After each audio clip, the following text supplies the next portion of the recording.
ay Nay, kamusta na palagi ko kayong naaalala? Nawa ay nasa mabuti kayong kalagayan.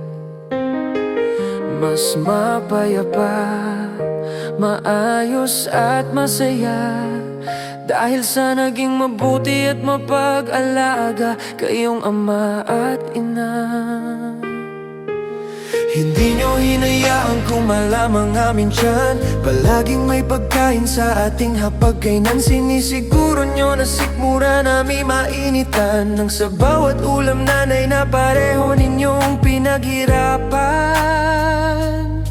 Hindi ninyo pinahihintulutan na sa amin ay may mga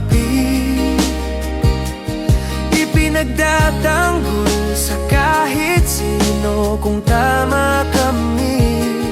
Ngunit hindi nyo pinagtatakpan ang aming mga mali. Bagkus itinutuwid ito upang di na maulit pang muli. Itinuro nyo sa amin ang kahalagahan ng kaibigan. Saan man kami magpunta ay dapat na pagkatandaan. Tulad ng karunungan kung taglay ang pagiging palakaibigan. Tiyak na mabubuhay at ang mga bagay at mapagtatagumpayan.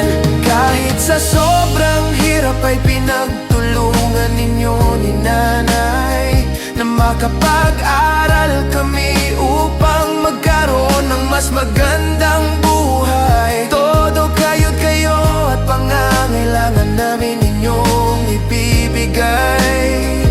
Di sumuko kahit minsa'y nakikita namin lakas nyo'y bumibigay. Ngayong ako'y malaki na at nakakatayo sa sariling paa, nais kong ihandog sa inyo ang aking mga natamasa.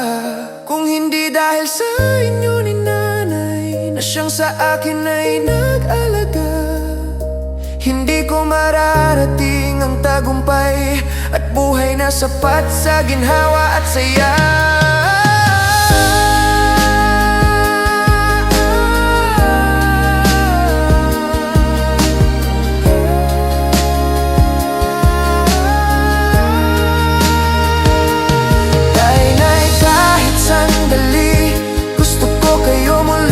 Kasama, nais kayong mayakap at mahalikan.